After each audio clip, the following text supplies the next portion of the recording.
Don't expect a new all-time high in April of 2024. Don't expect to eclipse the previous all-time high until maybe the fall of 2024, Thanksgiving or Christmas. If Bitcoin's price history repeats or rhymes, we won't break $69,000 until, sometime around Thanksgiving or Christmas of 2024, maybe even later. And that's just normal.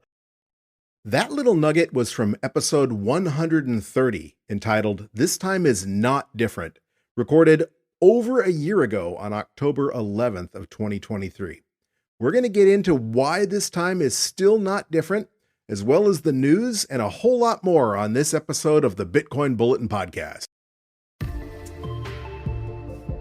This podcast is for information and entertainment purposes only. Nothing on this podcast should be construed as financial advice. All views expressed on this podcast are solely the opinions of the host and/or any guests that we might have from time to time. Nothing on this podcast should be construed as a specific inducement to make a particular investment or to follow a particular investing strategy. Guten Tag, buenos dias, morgen, and welcome to episode 184 of the Bitcoin Bulletin Podcast. It is a gorgeous day, if not a little breezy here on Florida's Space Coast. Of course, not hurricane breezy like it was last week, but we do have a cold front moving through, so to speak. Cold front Florida style anyway. I guess it was snowing in the mountains of North Carolina, the Appalachian area. So nowhere near that cold, but here it was about 76 degrees for a high, down from the mid 80s yesterday. And that works out to about 24.4 Celsius from about 30 Celsius yesterday. And that high was at about 10 o'clock in the morning. It's been getting consistently cooler ever since as the wind blows the cold air down out of the northern states and into Florida. Right now it's about 68 degrees Fahrenheit, which is about 20 degrees Celsius, with quite a stiff 21 mile an hour wind, about 34 kilometers per hour. Obviously, like I said, not hurricane windy, but it is breezy enough that you might hear a creak or two in the studio. There's a big old oak tree swaying in the breeze just outside the studio window. And every once in a while, I can hear acorns pelting the window as they blow off the trees. So speaking of the hurricanes, I do want to take a real quick time out to thank each and every one of you for your thoughts and prayers last week. As you know, last Wednesday, I was in the middle of evacuating from Hurricane Milton. I was further ahead than I thought I was, so I actually was able to do our DCA Wednesday stack on Wednesday. I had prepared to do that episode late, but I was able to squeeze a relatively short episode in, but on time. Fortunately, the hurricane wasn't really that bad for us here on the Space Coast. Certainly not as bad as it was for the Gulf Coast, and nothing like what they experienced in the mountains of North Carolina, South Carolina, and Georgia after Hurricane Helene. But it was still a pretty good storm. There was a decent amount of damage in Cocoa Beach.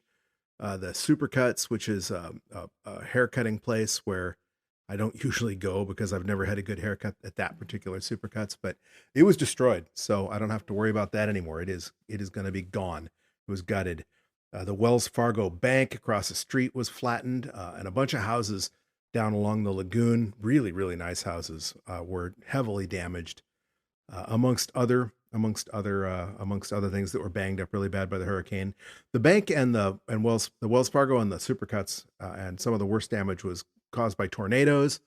Most people don't think about tornadoes when they think about hurricanes, but you get tornadoes during a hurricane, especially on the northeast side of the eye. That's called the dirty side of the storm, and it spawns tornadoes all the time. I mean, every hurricane I've been through, we've had tornado warnings. This hurricane, though, Milton, it had probably a record tornado outbreak. That's what they were calling it at the time, anyway. Lots and lots of tornadoes, dozens of them, and of course, tornadoes are even more damaging than hurricanes. But either way, it wasn't super bad. It got really windy, really rainy. I didn't get a whole lot of sleep for several days as the hurricane was approaching. While the hurricane was hitting, I actually dozed off during the hurricane. It was kind of eerie because the hurricane started getting really bad in the afternoon, but it made landfall on the other side of Florida at 5 or 6 in the evening, and it took a couple hours for it to cross the state. By the time the eye was here, it was late at night, super early in the morning the next day. Pitch black, of course, not sunny early, but I had fallen asleep maybe for an hour or so, and I woke up because it was quiet. The lack of wind disturbed me. I woke up and I looked out the window where we were staying, and the trees weren't swaying, and the trees had been just schmoving all day, branches breaking off and blowing across the parking lot, and it was still. And that's really really eerie. And if you've never experienced the eye of a hurricane, it's bizarre how it can go from just raging to a dead calm. And sometimes, if there's a really tight eye, you can look up and see the stars. Oftentimes the eye is cloudy, and in this case, I didn't go outside anyway. Uh, but then the other side of the eye wall moved back across over us about 6 o'clock in the morning, and it was just as suddenly as the winds had vanished, they were back, just roaring. And then later on in the morning, the hurricane had moved offshore, and I was able to drive back across the lagoon onto the barrier island. And fortunately, uh, I had a little bit of damage to the house. One of our fences was blown down, tree branches and stuff down, landscaping damage, but no damage to the house. Got the house and the business onboarded. We didn't have any power, and we were only without power for maybe a little longer than a day, which is weird. Normally, my neighborhood, it's in an older part of town, and there's a lot of really, really big old oak trees, and all the power lines are above ground in this neighborhood. So the oak trees fall down, branches fall off, palm trees fall over, and it takes the power lines down. And after Matthew and Irma, we were without power for like 10 days in one and 14 days in the other. And Irma, it was particularly frustrating because we live right off of not a main street like a highway, but the main street into the neighborhood off the main road. And so there's a big power line that goes right down that road, and we're just a house in from that. And so they got the power restored to that main road after about a week. And so they had power, but they didn't do the side streets for another week. So we were sitting there watching, the neighbors have power, and while we were running off a generator, which kept the refrigerator going. And I even had we have cable internet here, and cable is different than the power, and it didn't get knocked out. So by putting the cable modem and the router on a generator, we had high speed internet for us and for the neighbors. But then, of course, the neighbors came back on, and they're able to take showers and cook, hot meals and stuff. And so it's particularly, I don't know, it just seemed a little more downheartening watching the next door neighbor have power than we didn't. But this time wasn't that bad, and we were one of the first neighborhoods to have our power restored. It was several days before the rest of the city was restored. There might be still places in town without power, but within 2 or 3 days, most of Cocoa Beach had power restored, except for the area where like that tornado hit. It was really bad. And anyway, I want to take a moment in particular to give thanks to the army of utility workers who descended on Florida, particularly because there's still so much to do in North Carolina. I was worried that, so many resources were being tied up where people were hit a lot harder by Helene than we were by Milton. So it was really, really moving to see such a massive, well-coordinated response up close and personal. After Irma, when our power was finally restored, the lineman that had come down that fixed our neighborhood had come down from Michigan, all the way from Michigan. And it was similar this time. People from all over the country coming to help. And Florida's used to hurricanes. I'd like to say we do it really well here, but it's still really moving to see each time. And of course, there are a lot of uplifting stories coming out of the tragedy in Appalachia as well after Helene. For example, the Bitcoin veterans. If you're familiar with the Bitcoin veterans group, they started out as like a Twitter Spaces of U.S. military veterans who formed their own Bitcoin group. They've been working tirelessly, and despite FEMA doing their best to stifle their rescue and recovery efforts, they've been working around them, and they've been delivering food and supplies, generators, etc., to people that need it. The people that are still without power, more than 2 weeks later, people that haven't been able to connect, they're in the mountains, the hills of Appalachia, and they've had no contact with the outside world in many cases since Helene hit. And so it's moving to hear the stories, and the Bitcoin veterans, they've also been setting up mesh networks to keep people connected or to get people connected so they can finally tell their family members that they're still alive. And that's really cool from a standpoint of helping the victims of the hurricane, but it's also cool because it has Bitcoin implications. It's not just about connecting people in the hurricane. Mesh networks are often talked about in one of the myriad of ways that Bitcoin will be able to keep running, even in similar situations. You often hear that the whole "what if the power goes out" FUD, and there's so many different ways that the Bitcoin network can keep going without traditional utilities, ham radio signals when you don't have internet, mesh networks, for example. In this case, they're using mesh networks in North Carolina. And there have been people experimenting with running Bitcoin nodes over mesh networks years ago. I remember, I think it was uh, Antonopoulos, talking about it on one of his podcasts, talking about mesh networks. I don't remember. We're talking like 2015 or 16. So it's not exactly new. Not to get sidetracked, though, up in the hurricanes, by the hurricanes and the people helping those in need, but a really famous Bitcoiner, famous podcaster, you probably know him, Guy Swan. He does his Bitcoin Audible podcast. What you might not know is that he's from North Carolina. And so he's not in the areas that were devastated, but he's nearby and he's close enough to be deeply, deeply affected by this. And he's made the rounds on other podcasts and on his podcast talking about the rescue efforts and the things that are going well and the things that are frustrating and the way Bitcoin is helping the hurricane victims. And so I just wanted to take a minute to reflect on that, particularly since we had 2 hurricanes in a row affect the southeastern United States just in the last 2 weeks. Elon Musk and Starlink, by the way, are also rising to the occasion, literally, with the Starlink satellites in outer space where there are no hurricanes. Previously, he had turned on Starlink for free, to anybody in the North Carolina, Georgia, South Carolina area that was affected by Helene. And he's since expanded that to those that have been affected in Florida. Basically, the swath runs down from like Virginia, West Virginia, and Kentucky all the way through Florida, and providing free internet through the end of the year for anyone who can get access to a Starlink terminal. And so thank you, Elon. Thank you, SpaceX and Starlink. That is really cool. All right, I led into this episode with a clip from episode 130, all the way back on October 11th, 2023. So more than a year ago, a little more than a year ago, but more than a year nonetheless. And at that time, I laid out the case that you shouldn't expect Bitcoin to be setting new all-time highs immediately after the halving. As you heard me say, the bull run really wouldn't get started until the fall of 2024, about where we are now, if not maybe a little bit later. Instead, of course, we had the Bitcoin spot ETF approval launch and the subsequent pump, setting a fresh all-time high even before we had the halving. However, just like the Elon pump, speaking of Elon, the Tesla pump last cycle, when the price spiked on the news that Tesla was going to accept Bitcoin for purchases before they were, pressured into backtracking on that. But nonetheless, a lot like that pump, and indeed like most news-related pumps, they eventually subside, and this one did as well, and we ended up back in a crab market. And a lot of people are really concerned that was it. That was the bull market. The halving cycle market was over, and that we were going to go into a 4-year, bear market or sideways market or accumulation phase until the next bull run.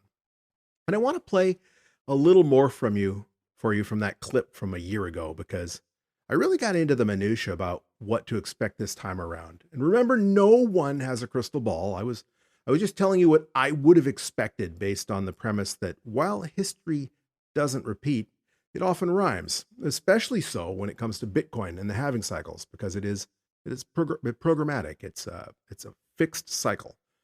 So again, this is back a little over a year ago, October 11th, 2023. And they're already setting us up for this. I think they're setting us up that for like the day after, maybe even hours after the halving occurs, they're going to be trotting out the headlines. See, the halving cycle theory is dead when the price of Bitcoin doesn't immediately soar after the halving. They're basically paving the way with the looming recession means that this time is different, with all these FUD articles for why this time is different, all these FUD articles for why they say there's not going to be a bull run inspired by the halving. And so the second the halving occurs, they're going to be trotting out the "see, I told you so," fully knowing that the bull run doesn't kick off for 6 months to a year after the halving. In fact, usually after the halving, the price dips a little bit, and that's probably because they convince people that the price is going to just immediately springboard to a new all-time high on the day of the halving. Naturally, that doesn't happen. Okay. We do have a lot that I want to talk about today, and of course we have our DCA Wednesday stack to talk about, but first let's take that customary look at Bitcoin's vital statistics.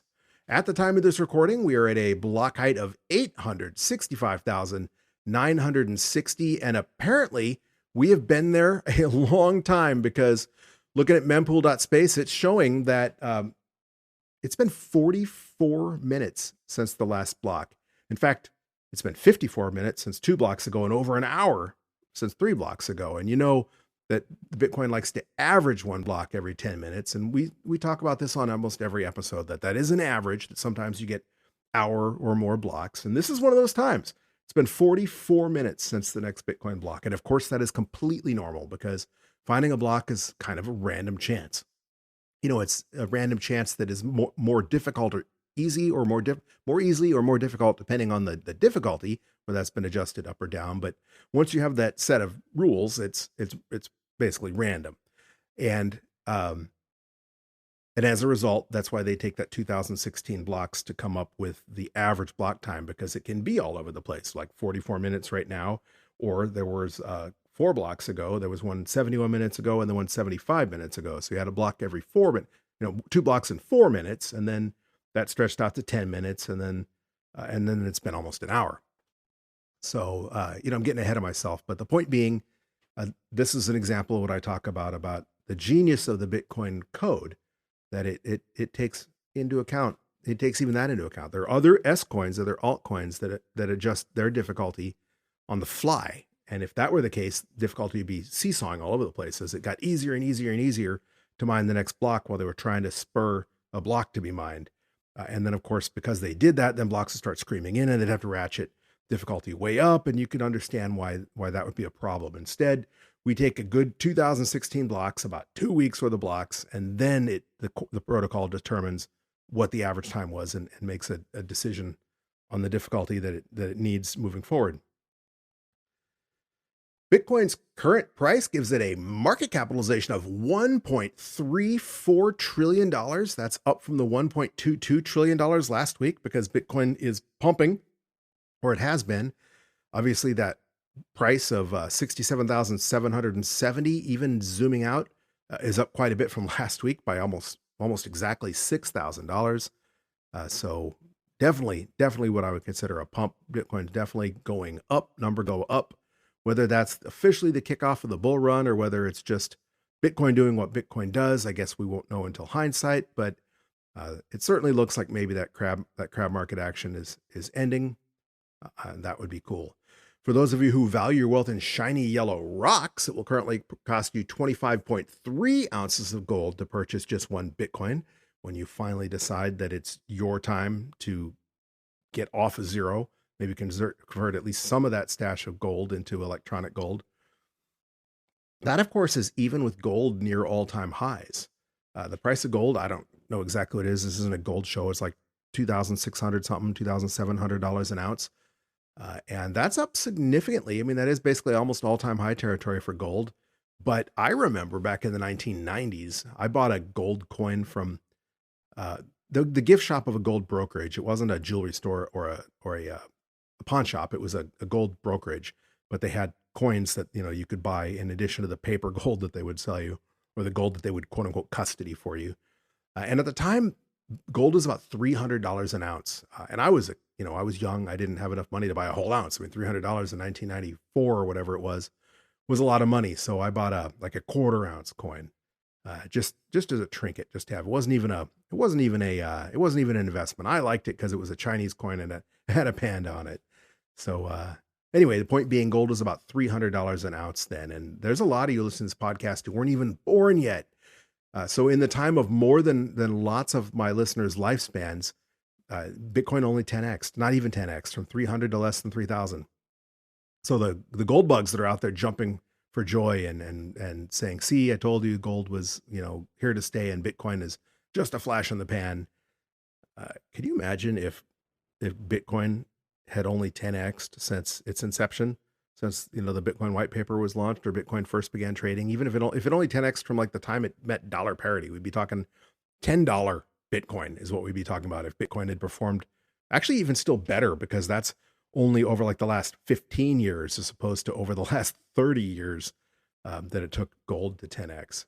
But my point being, you get Bitcoin at the price you deserve. And if you're a gold bug, it's getting more and more expensive in terms of your precious, shiny little coins to purchase just 1 Bitcoin. And as I've said repeatedly, I think before the end of this year, we're going to be referring to Bitcoin in terms of pounds of gold, not ounces of gold. And if you're a gold bug and you're still sitting on the fence, even if gold doesn't go away, even if gold always has an industrial use and even maybe a monetary premium of some sort attached to it, it's still trending to zero in Bitcoin terms. And gold certainly doesn't have the utility that Bitcoin has. We're never going to end up on a gold standard where people are using gold as currency for all the reasons that we ended up departing from a gold standard and ending up with fractional reserve banking in the first place. For those of you who value your wealth in pizza, one Bitcoin will currently purchase you 3,790 large pepperoni pizzas from Papa John's. That is more than 300 additional pizzas over just last DCA Wednesday. And that works out to one pizza a day, every day for more than 10 years, 10.38 years, almost 10 and a half years. Again, I say that if you have one whole Bitcoin and you try and blow that entire Bitcoin by purchasing just one pizza a day, I don't think you'd ever be able to do it, because 10.38 years from now is more than two additional halvings. We still have yet to have this bull run. So Bitcoin's going to do what Bitcoin does and set whatever new all-time high it sets, whether it hits 100,000, 200,000, 500,000, a million or more this cycle. Then maybe history repeats and we retrace a bit. But then in 2028, it all happens again, and then maybe it retraces a bit. And then 2032, it all happens again. And even though we get those retracements, those quote unquote Bitcoin winners, it's the whole 2 steps forward, 1 step back. Only really it's more like 100 steps forward and 2 steps back each time as Bitcoin stair steps up and to the right in 4-year increments. And the point being that by the time you're even coming close to 10 years of one pizza a day every day, the price of Bitcoin, it could be in the millions of dollars by then. We'd be talking 2034, almost 2035, or actually 2035 into 2035 before you would have purchased 10 years worth of pizza. And of course, if Bitcoin's sitting at $2, $3, $4 million a pop by then, who knows where it's at? You're going to rapidly get to the point where there are just not enough days in a human life to eat one pizza a day and spend an entire Bitcoin. So that's really cool. So if nothing else, if you are a whole coiner, if you have one whole Bitcoin, you can rest assured knowing that you can eat at least once a day for at least 10 years, probably infinity, with just your Bitcoin. So that is certainly a chunk of security that gold doesn't bring.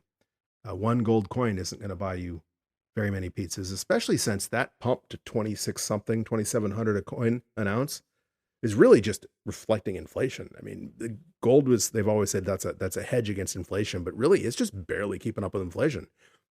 The price of eggs tripled in the last couple of years, and the price of gold to keep up with inflation on your groceries or inflation on the cost of a house would have had to have gone from 1,800 to, more than 3,600, would be probably $5,000 an ounce, just if it were keeping up with the inflation that average working moms and pops around the world have been facing. So it's kind of like your house, real estate going through the roof. You buy a home, maybe you bought a house 20 years ago and you paid $100,000 for it. And now the house is worth $500,000. And the government would consider that a $400 capital gain. But really one house is still only equal one house. It didn't go up in value. Your money just got more worthless. And the same thing's happening with gold. It didn't go up in value. Your money just got more worthless. It takes more fiat to buy the gold because the fiat sucks, not because the gold is good. Bitcoin, on the other hand, going up thousands of percent, obviously clearly outperformed inflation. It isn't just a function of eggs got more expensive, so Bitcoin's more expensive. Although I'm sure inflation does play a role in the price of Bitcoin as well. It's just that Bitcoin is up and to the right so hard over its history that inflation you don't even notice it. It's barely a blip on Bitcoin's radar. All right, that metric that has been my favorite metric for most of the history of this podcast, Bitcoin's 24-hour average transaction rate, is absolutely humming.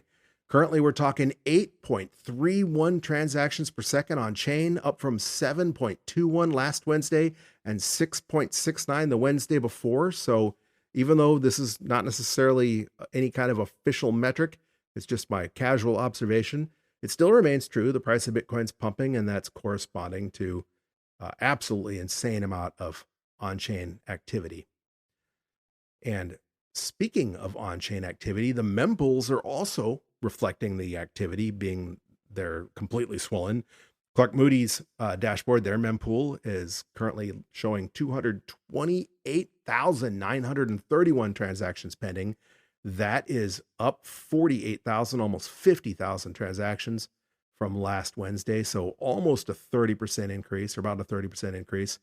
Mempool.space's slightly larger mempool is now showing 300,283 transactions, up from 204,000 transactions last Wednesday. So that's almost 50%. That's 96,000, a little more than 96,000 transaction increase. So almost a 50% increase in transactions in their mempool since last Wednesday. That is a lot of on-chain activity. How much of that is spam, ordinals, inscriptions, BRC20 tokens, and how much is Bitcoin moving around in the hands of hodlers? Who knows? But certainly a significant chunk of it is people buying and hoarding Satoshis, transferring it to their hardware wallets or transferring it to Coinbase custody if you're one of the ETFs, for example. But that's another story, and I'm getting a little bit ahead of myself. If, however, you need to do an on-chain Bitcoin transaction, this number is all over the place. I usually get my data from two sources, and I'm doing that today. Clark Moody's dashboard, their fee estimator is saying that it's going to cost you 40 sats per VByte for a high priority transaction, up from 28 sats per VByte last Wednesday. They're still showing 2 sats per VByte will be confirmed within a day and definitely within a week.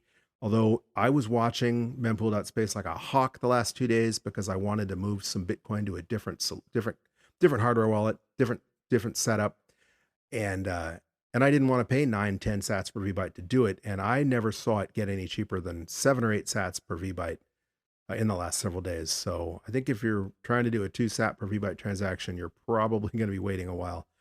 Mempool.space is showing an entirely different story. They're saying, and this is probably, I've noticed they tend to be more responsive, more kind of like when I was talking about difficulty adjustments. Some of the altcoins that seesaw the difficulty by the minute per minute basis, they can have wild swings. And apparently mempool.space is a little more responsive. Their model's a little bit more like that because they're showing a high priority transaction would take a fee of 369 sats per VByte.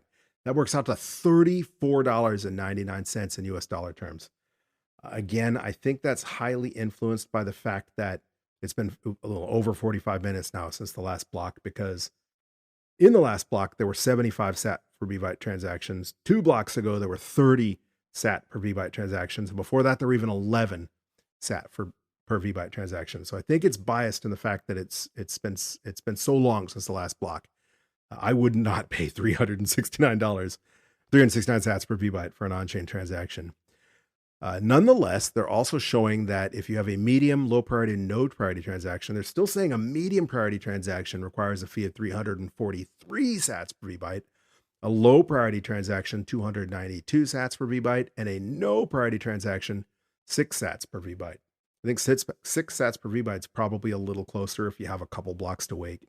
I would assume that once blocks start coming back in, that's going to drop dramatically. Either way, if you're going to do an on-chain transaction, make sure you have the latest data before you set it. If you're going to try and set your own fee, because if you're using a wallet that automatically does the fee for you and they pick that 369 sat per VByte fee and you end up spending almost $35 for your Bitcoin transaction, that would suck. So make sure you're up to speed on what current fees are if you have an on-chain transaction to do. But I would bet that in the next hour or two, we're going to see them down dramatically, maybe closer to that 10 sat per VByte range. Again, by the time you're listening to this podcast, that'll probably already have happened, or maybe we'll be in another one of the situations where it's been 2 hours between blocks and it'll be even worse. That is why it is important to make sure you have the most recent, up-to-date information if you are gonna move a lot of Bitcoin on chain. Speaking of on chain, speaking of difficulty, we are ever closer to the next Bitcoin mining difficulty adjustment. Of course, the last difficulty adjustment was a little over a week ago. It was an increase of 4.1%. We're currently 920 blocks away from the next mining difficulty adjustment. So that's looking like it's going to be on October 22nd. That's about the same as last week. It was estimating October 22nd also. Depending where you get your data, there's a big swing in opinions on this as well. The different sources I'm looking at are saying it's going to be anywhere from a slight difficulty decrease of 0.3% all the way to a 2.05% difficulty increase. I guess we're not going to know for another week or so because, like I said, we're only halfway there. There's 920 more blocks to be mined, and anything can happen. If we get a couple more stalled out blocks like this, we could be looking at a difficulty decrease for sure. But currently, even taking this last block into account, blocks are averaging 10 minutes and 3 seconds, which is just slightly longer than that 10-minute goal. And so that's why there would be a tiny difficulty decrease if that holds. Currently, it looks like there's 644.8 exahashes securing the Bitcoin network. That's up from 633.2 exahashes 2 weeks ago. I did not jot down what the network hash rate was last Wednesday because I was packing up and evacuating for the hurricane, but we're talking 11 exahashes in the last 2 weeks. And that's a significant increase. An exahash is a lot of mining power. For example, if you have an Antminer S9, that's measured in terahashes. That's like 14 terahashes. An exahash is significantly more than a terahash, and then there's 644.8 of those. So there's a lot of computer power securing the Bitcoin network. That is for sure. And that number is also continuing up and to the right. So the network is only continuing to get more and more secure. Real quick, I want to take a minute to thank those of you listening on your favorite Podcasting 2.0 apps, such as Fountain. Podcasting 2.0 allows you to support this podcast through the value for value method by either streaming sats as you listen on a minute-by-minute basis or by sending a boost, which is a shout-out. But it's a shout-out via the Lightning Network, which means that you can let us know what you think about the podcast or just say hi, but that when you do so, you're also sending some Satoshis back to the podcast to contribute a little bit of value back for the value that you feel I'm contributing to you by putting this podcast together.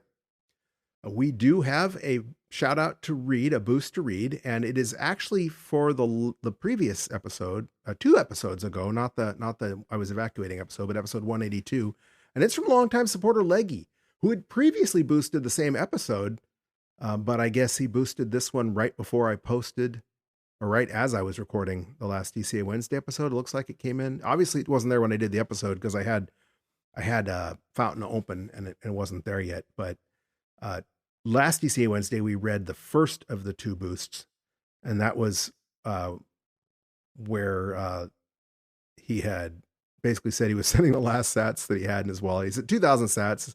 I already read it, but I'll read it again. It says, thanks. That's the rest of what's on my wallet. He followed that up with another 3,000 sats hours later, apparently, and it says, I hope you and your family are safe. I'm watching webcams from Florida at the moment. Good luck.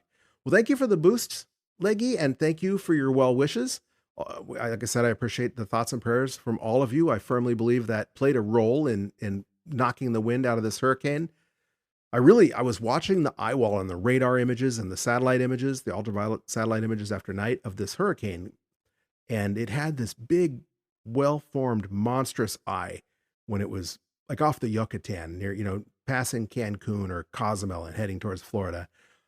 And it got about halfway to Florida and the eye got a little cloudier, a little less defined.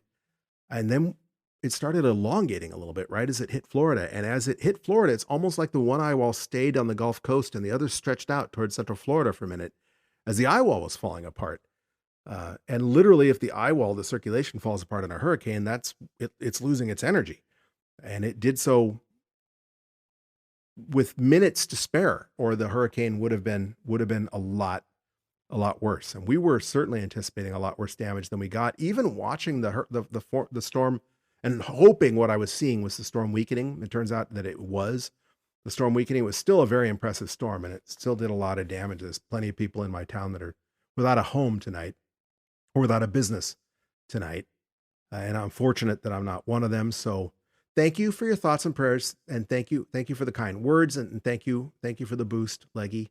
It's always great to hear from you. I appreciate you listening, as being a loyal listener, even as much or more so than the boosts. It's just really flattering and humbling to know that this podcast means that much to you, and that we were in your thoughts. So thank you, Leggy. And we're all fine. In fact, none of my close personal friends suffered any real major damage in this hurricane. One of my good family friends, the house they had lived in before they moved to Jacksonville like a year ago, got destroyed.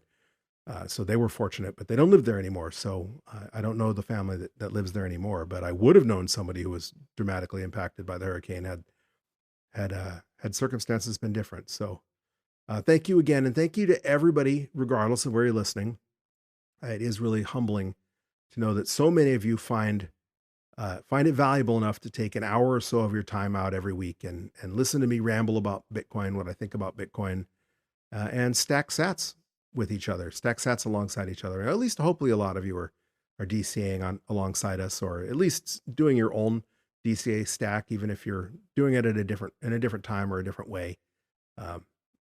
But again, thank you to all of you listening. It really does mean the world to me that you guys are out there. And speaking of our listeners, our geographic distribution of listeners has had a small change again.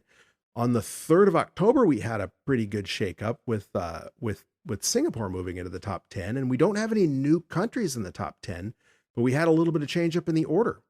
The top 10 countries of where our listeners are residing doesn't remain. It is now as follows. Number 1 is still the United States, and that has been the case for the entire history of the podcast, and it makes total sense because I'm in the United States. This is an English language podcast, so from that regards, I would expect that a big chunk of the people listening would be in my shoes, in the United States, in my time zone, and with the same accent that I speak with.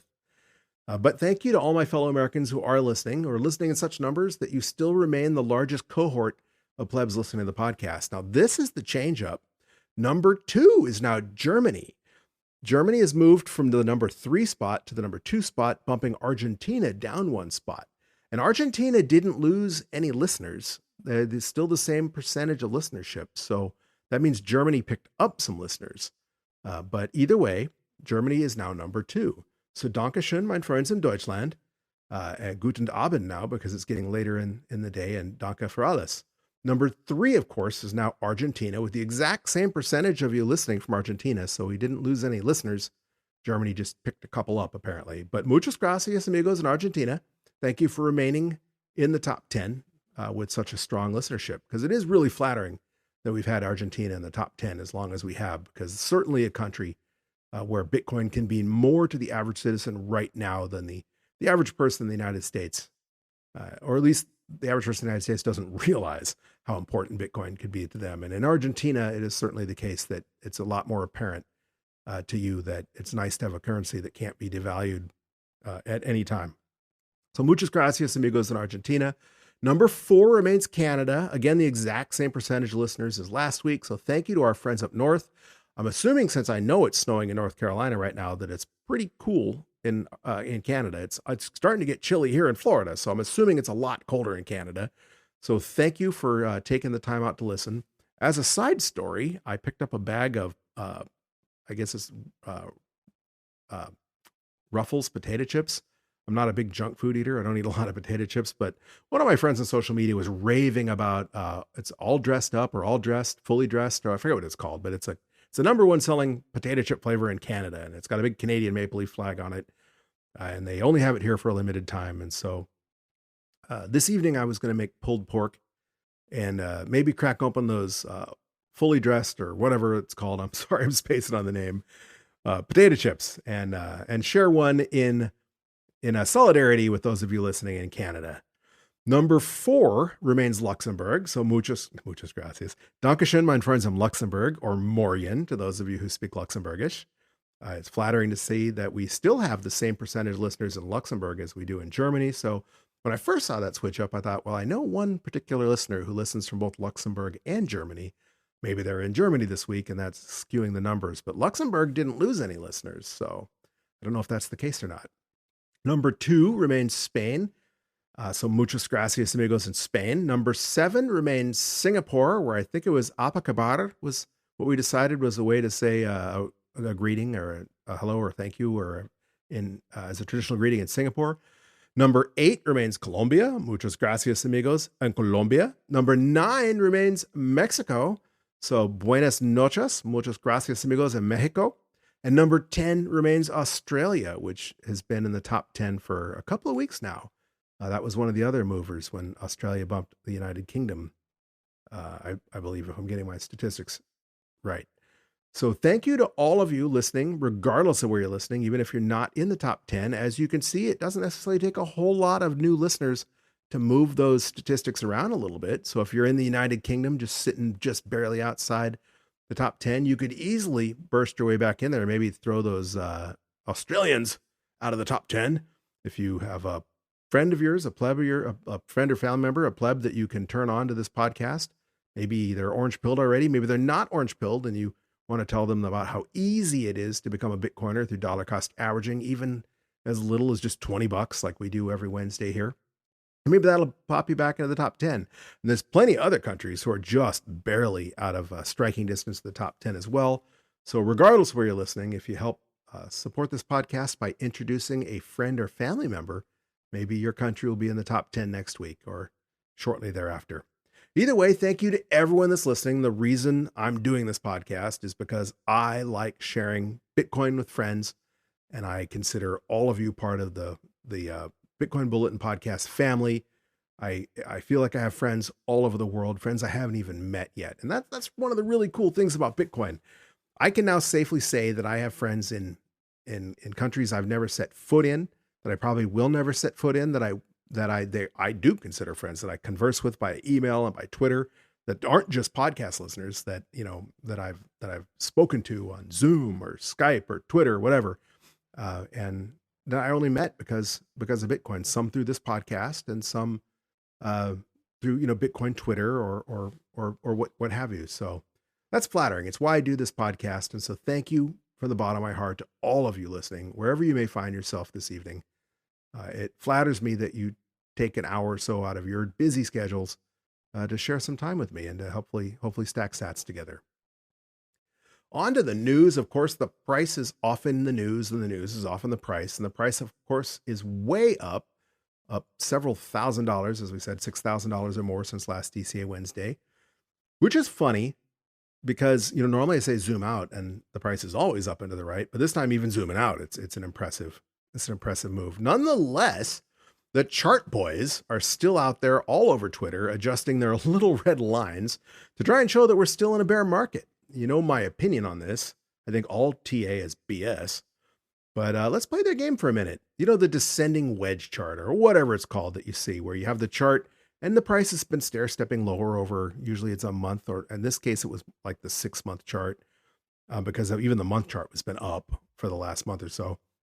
But they draw a line from the highs and a line from the lows, and usually it shows like a triangle descending down to show that we are clearly in a descending whatever downward pattern. Well, those lines have been adjusting. I saw someone that I trust, that I value and respect their opinion, an OG, post one of these nonsense charts, and I still can't decide whether they're being serious or not. And they'd had to take the line and tilt it up so that now the beginning of the line, all on the left side, is still at that previous all-time high of like 73,000. But then they had to go to where the line only touches the current Bitcoin price instead of all the other highs, which is what it's supposed to do to show a trend. Because had they connected the dots, it would show that today's price clearly punches out of that descending wedge pattern. So I don't know if that was a joke, if they were making fun of those charts or not, because it seemed weird that this person was even posting charts. But again, Bitcoin doesn't care about lines on charts. But speaking of traders and TradFi normies, the spot Bitcoin ETFs have been soaking up Bitcoin. Last week, for example, the ETFs bought up $348.5 million worth of Bitcoin, with BlackRock purchasing $253.6 million, a loan of that $348 million, and pushing the $21.6 billion mark. So this trend has been continuing. We still don't have today's data yet. That usually comes in later in the evening. But yesterday, for example, the ETF soaked up another $371 million of the Bitcoin. BlackRock alone soaked up $288.8 million and put them solidly over the $22 billion mark, easily the largest holder of Bitcoin out there, other than maybe Satoshi Nakamoto. Definitely eclipsing, well, they've long eclipsed Michael Saylor and MicroStrategy. But the point being, Wall Street now owns a major, major chunk of all the Bitcoin that will ever exist. And I've said it once, and I know you know better, so I'm not lecturing you. But plebs, if you are listening out there and you have been selling Bitcoin or you're considering selling Bitcoin, BlackRock is going to buy your Bitcoin. When you sell that Bitcoin, it's going more likely than not to these huge Wall Street firms. So you're doing a major disservice to yourself, to humanity, to your fellow plebs by selling your Bitcoin, because once these Wall Street titans soak up this Bitcoin, they obviously can't control the network because owning Bitcoin doesn't give you control over the nodes. But that's Bitcoin that people in Africa won't be able to use to buy food, or, you might not be able to use to pay for a child's college education, or to buy a new home, or to pay for a medical expense, or, people in El Salvador to buy their cup of coffee from Good Beans. Hey, Good Beans, hopefully you're still listening. My point being, once that Bitcoin goes into this black hole that is TradFi, it's not coming back out. And so that Bitcoin will not be able to fulfill the potential that Bitcoin has to change the world. The whole Bitcoin fixes this thing relies on that Bitcoin being available, it being out there, plebs using it. If it's sitting in institutional custody at Coinbase for BlackRock or any other major Wall Street institution, it's Bitcoin that can't be used for its intended purpose. And speaking of Bitcoin and TradFi and governments and interference with Bitcoin's intended use as a peer-to-peer electronic currency, if you live in Italy, prepare to get screwed if you were selling your Bitcoin. The headline on Bloomberg was Italy to raise capital gains tax on Bitcoin. This headline's in Bloomberg, and it says Italy plans to raise the capital gains tax on Bitcoin to 42% from 26%, part of efforts to finance expensive election promises while cutting the fiscal deficit. I laugh at the cutting the fiscal deficit because I'm assuming, just like here in the United States, it ain't ever going to happen anywhere else either, because governments spend money and they're happy to take your money and to tax your income, tax your assets, tax your wealth, but they're not going to rein in their own spending. So this change is part of the country's 2025 budget proposal, which I guess has already been approved by the Council of Ministers. So the 2025 budget proposal, including the increased capital gains tax on Bitcoin, is expected to be implemented soon, TM. However, the exact effective date has not been specified. Whale Panda, who is worth a follow on Twitter, if nothing else for his aggregation of the daily Bitcoin ETF flows, etc., posted his take on the situation in a humorous, if not a poignant manner, tweeting about 11 hours ago. We already have a lot of great Italian restaurants in Dubai, but there's always room for more. And then linking to an article about the tax increase. And that's true. It's a shame that you have to pack up and move jurisdictions if your government leaves you, if your government becomes more corrupt or more authoritarian. Especially when you're in a big country like the United States, where, you can move from state to state, but you're still in the United States, you're still an American or whatever. Packing up and moving across an entire ocean as opposed to just moving to another country that might only be a couple hour drive away, it's just a big deal. It's really hard to contemplate. I mean, it's a big deal to move from Arizona to Florida, a dramatically big deal, but that would be like moving from, I don't know, not weather-wise, but like Siberia to France. I mean, it was 2,000 miles. It's a long, long, long way. You could fit many, many, many European countries into in the distance between the two. In fact, I think when I was in high school, my German teacher, and this was when there was an East Germany and a West Germany, but I think he said that Germany was about a quarter the size of New Mexico.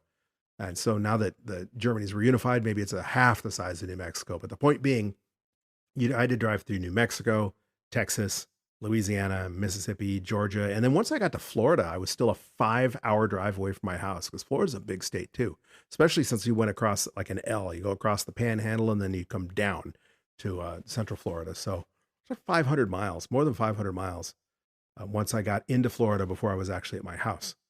The United States is a big country. There's other countries that are bigger land-wise, but my point being, to move from the United States, if the United States becomes draconian, is a lot harder than just than moving from like Arizona to New Mexico or Texas to Arkansas would have been. But nonetheless, Whale Panda has a great point that if If the government is coming after you and they want to take 42% of any gains you made on Bitcoin, it might be time to pack up and get out of Dodge. 42% capital gains tax is just insane. And that means almost half of any profit, quote unquote, you would make on Bitcoin, they're going to take. And remember, even with Bitcoin, some of that isn't even capital gain legitimately. It's, just the inflation. If inflation went up by 25%, the government's going to think you owe money on that. So even though let's say you have enough Bitcoin to just barely buy one Papa John's pizza, the price of Bitcoin goes up quite a bit, but it'll still only buy one Papa John's pizza. But the government thinks half of that Bitcoin is theirs now. And that is just egregious. Capital gains, all taxation is theft. The capital gains tax and property tax are the two most heinous, in my humble opinion, of government theft. Speaking of graft, you probably heard already that TD Bank was fined $3 billion for money laundering for the drug cartels. In an article dated last Thursday, Reuters ran the headline, TD Bank to pay $3 billion fine, face assets cap to resolve U.S. money laundering probe. TD Bank became the largest bank in U.S. history to plead guilty to violating a federal law aimed at preventing money laundering and agreed to pay over $3 billion in penalties to resolve the charges, government authorities said on Thursday. The plea deal, which includes a rare imposition of an asset cap and other business limitations, arises from multiple government investigations into what authorities described as pervasive issues. For years, TD ignored red flags from high-risk customers and created a quote-unquote convenient environment for bad actors to exploit, the government said. In one example, authorities said TD Bank facilitated over $400 million in transactions to launder funds on behalf of people selling fentanyl and other deadly drugs.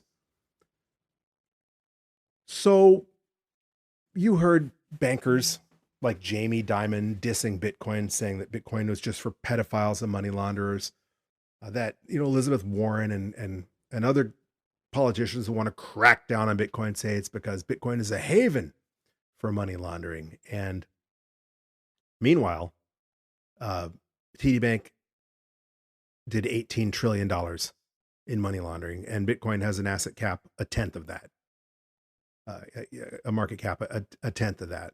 It's just an example of do as I say, not as I do, but even worse so, because it's an open secret. They all know that the real money laundering is being done by banks. And so they've got to be stifling a laugh, when they're trying to accuse us of being money launderers, enabling money laundering, or when they're sending people like Ross Ulbricht to double life sentences in jail, or trying to put the Samurai devs, so the Tornado Cash devs, behind bars for the rest of their lives because they wrote software that money launderers might possibly be able to use to hide their ill-gotten gains from the government, when in reality, they just go to TD Bank or any other large bank, and they don't even have to, if you launder enough money, they just do it for you.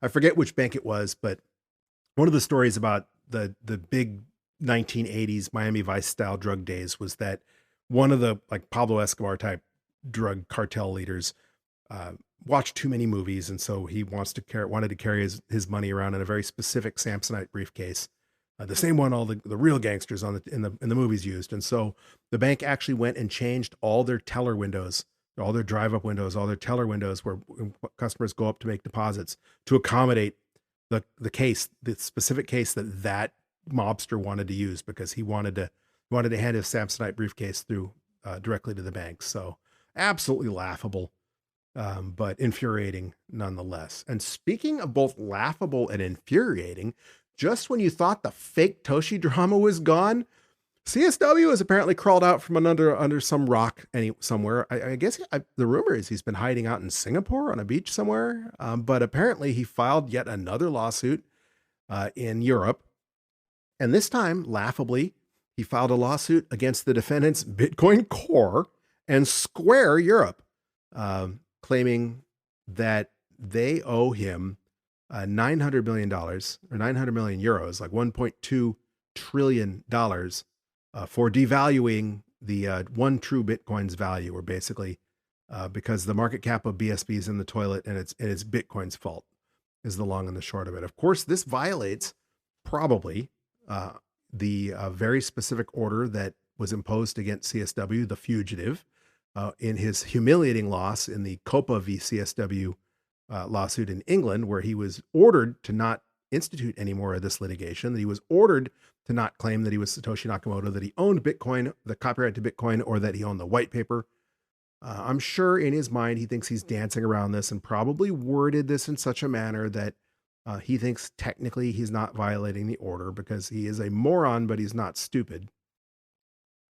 However, there's been a lot of questions on Twitter about how serious this lawsuit is because, again, he's a fugitive. He'd have to come back to Europe to litigate this, probably. I guess it's possible he could just have lawyers represent him in the courtroom. It does say that he filed this as a litigant in person, and I've been told that means that he doesn't have an attorney, that he filed this lawsuit himself, probably in a drunken stupor when he was sitting up late at night, licking his wounds still from the Copa lawsuit defeat, humiliation, and just got on a computer and did something stupid, which probably describes a fair portion of his life. Either way, he hasn't completely gone away. It'll be interesting to see if this ends up getting him in a whole heap of hot water, if he ends up with a warrant for his arrest out of this, because most people that I've spoken to think this is a direct violation of the court order in his Copa defeat. And speaking of online and hype, a lot of people consider Plan B a very controversial figure. Some people love him. Other people consider he's a scammer. Some people blame him for losing money because they're convinced he promised them that Bitcoin would break $150,000 last year, and it didn't. And they were waiting for his prediction to come true before they were going to sell the top. And of course, it didn't happen, so they didn't sell the top. But the point being, he puts a lot of interesting charts out there, and this one isn't necessarily have anything to do with a price prediction. But this one has to do with miner revenue. And this was yesterday he tweeted, looks like miner revenue bottom is in. You know what it means. He posted his Bitcoin mining revenue chart, which certainly looks like the mining revenue has bottomed and is starting to recover, which is about what you'd expect at this point in time in the halving cycle. Obviously, miner revenue takes an instantaneous hit overnight in a split second when the miner reward is cut in half. And then, a couple of things happen to alleviate that. Not only does the price begin to go back up, so if the miner reward in Bitcoin terms is cut in half, but the price of Bitcoin doubles, well, then you got the same miner revenue. And if the price goes even higher, you end up with more money than you had before the halving, even though you're getting fewer Satoshis. So to some extent, it's like, duh. I mean, of course, miner revenue bottom should be in by now, but the mining scene is dynamic. It's changes a little bit each cycle. And right now, I guess it's to the point now where the United States is officially dominating the mining scene, the large commercial miners. Last cycle, the most of the large commercial mining was going on in China, and then China had the miner ban, and a lot of people blame that for cutting the legs out from underneath the last bull run. That maybe it would have gone a lot higher, but that was some pretty big heavy duty FUD, and the mining hash power cut not quite by half, but a lot of it went offline briefly as it relocated to other countries and eventually apparently consolidated here in the United States. In a small triumph for the good guys, and this doesn't necessarily have anything to do with Bitcoin per se, but Zero Hedge reported the other day, Norway, one of the world's most cashless economies, just made it a lot easier to pay with cash. In a major U-turn in the global war on cash, the government and Central Bank of Norway, one of Europe's most cashless economies, are seeking to slow or even reverse the mass abandonment of cash. Only 3% of Norwegians used cash in their latest purchase in a physical shop, according to a recent central bank survey. In a bid to change that, a new amendment to Norway's Financial Contracts Act came into force on October 1st that bolsters citizens' rights to pay with cash in retail settings. The new legislation should sound the death knell for the "we only accept cards" signs plastered on shops throughout the country, reports the Norwegian online newspaper Nettavisen. Norway's central bank, Norges Bank, explains on its website how the amendment will clarify customers' rights to pay in cash. Basically, it says that all businesses except doctors, medical offices, I guess, and public transportation are required to accept cash payments up to 20,000 kroner, which works out to $1,850 for security and older people's needs. Before we get to our DCA Wednesday stack, one last fun note. Go outside about 1/2 hour before sunset and look west. at least in the northern hemisphere, the comet Chuseenstan Atlas should be visible. It sets not too long after sunset, so maybe an hour or and a half after sunset, it's gonna set. It'll be too close to the horizon to see, but as soon as it gets dark enough to see it, I was really impressed. I thought I was going to need binoculars because I'd been watching people post pictures before it popped around when it was visible right before sunrise instead of right after sunset. And they were using like 600 millimeter lenses to really zoom in and long time exposures to see it. So I went up on my roof so I could get as high as I could over the trees. And I brought a camera and I set a 5-second exposure and I was snapping photos. And then I realized I could see the comet with my naked eye. And it was big. I mean, if you held your fingers out at arm length, the tail would be like from your thumb outstretched to your index finger. I mean, people have different size hands, but even if you have small hands, that's a much bigger comet than we've seen in recent memory. And if you live in an area with a lot of light pollution, and I don't live in the middle of nowhere. I mean, I'm looking towards Melbourne, Florida, and the city. When I look to the west, there's a lagoon and all that in the way, but there's lights. And I was looking in my neighborhood. Fortunately, my street light is still out from the hurricane. But point being, with a thin sliver of sunset still in the horizon, and the stars you could see Venus and became visible before the comet, and then some of the other stars. Maybe there were 5 or 6 stars, bright stars started to show up, and then the comet showed up, and it was really cool. So for the next month or so, you should be able to see it. If you go out right after sunset, you have to wait till the sun's been down for about a half an hour for it to be dark enough to see it. Maybe 40 minutes if you're in a place with a lot of light pollution. Anyway, I was surprised. It was a big comet. I'm old enough to remember when Halley's Comet came along, and it was a major disappointment. They were talking about how the previous Halley's Comet went from horizon to horizon, and it inspired end of the world, death cults, and things like that. And then it was a big letdown. We couldn't even see it. If you looked straight at it, you couldn't see it. You had to look off to the side, and then with your peripheral, you could get a little smudge. And only if I was out in the middle of the desert, in the high desert of northern New Mexico, hundreds of miles from the nearest town, and it was still just a smudge. If you were in the city, it wasn't visible at all. And so I remember that big disappointment. This is one of the biggest, brightest comets I remember seeing. I didn't need any fancy camera equipment to take a picture. In fact, the nicest picture I got, I took with my iPhone. I did find that the 2x zoom setting, you could see it on the one time zoom setting, but even on the 2x zoom setting, without even taking a picture, you can see it on your screen. The 5x zoom on the newer iPhones is too close. The comet takes up the whole picture. So if it's not already sunset, go outside about a half an hour after sunset, enjoy the sunset, look due west. I think it was Venus, I said, is off to the left. So you should need to look to the right of Venus, but significantly to the right of Venus, depending where you're at, or whatever the first planet you're going to see. The first bright star you'll see at night near the horizon is a planet, and it's going to be significantly to the right of that, not miles and miles right, just basically due west. You'll see it. You'll know it when you see it, and it's really cool. It's neat. Of course, I'm kind of a space nerd, but I think everyone appreciates a comet. It's one of those miracles of nature, awe-inspiring, almost a religious experience on the par of a total eclipse. Maybe it is a religious experience. For some of you, for most of us, I would call it a religious experience. All right, on to today, and that is what we're here for. That today is DCA Wednesday. And DCA Wednesday, for those of you who are just following us for the first time, DCA is short for dollar cost averaging. And dollar cost averaging is an investment strategy where you invest your money in equal portions at regular intervals, regardless of price. For example, this is going to be our 169th stack. We started our DCA journey on Wednesday, July 28th, 2021, and we chose a really simple equal portion of just $20 US because I wanted to choose an amount that was not only small enough that most of you listening should be able to come up with on a weekly basis, but that even that small of amount would eventually make a difference over time. Of course, our regular interval is weekly on Wednesdays. And so far, we've stacked 168 Wednesdays. In those little over 2 years, 2.5 years almost, we converted $3,360 into a stack of more than 10 million Satoshis, 10,250,000 sats to be exact. Today, we're going to add to that, converting another $20 into probably less than 30,000 sats because the price of Bitcoin's up so much. And to do so, as usual, I'm going to use the Cash App. Cash App is not a sponsor of the show. I just think it's one of the easiest way to stack Satoshis, especially smaller amounts of Satoshis.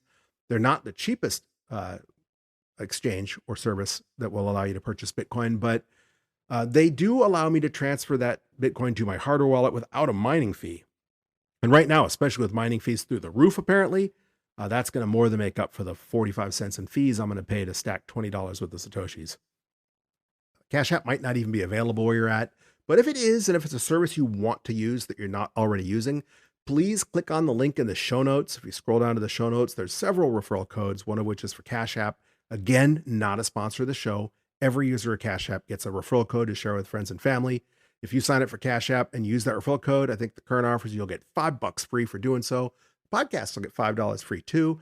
I'll convert that immediately to Satoshis. So you'll be helping support the podcast and you'll be getting paid to do so. And then you can give your own custom referral code to your friends and family and help get them started stacking Satoshis also. Again, not a sponsor of the podcast. Do your own research. I just happen to like to use Cash App for smaller amounts, especially small amounts like just $20. So I have Cash App open. I already have $20 on Cash App because someone reimbursed me for a purchase I made this afternoon. So it's just a matter of tapping Bitcoin, tapping buy, entering $20, pressing confirm, and boom, just like that, we purchased another 20, I sound disappointed, 28,870 Satoshis.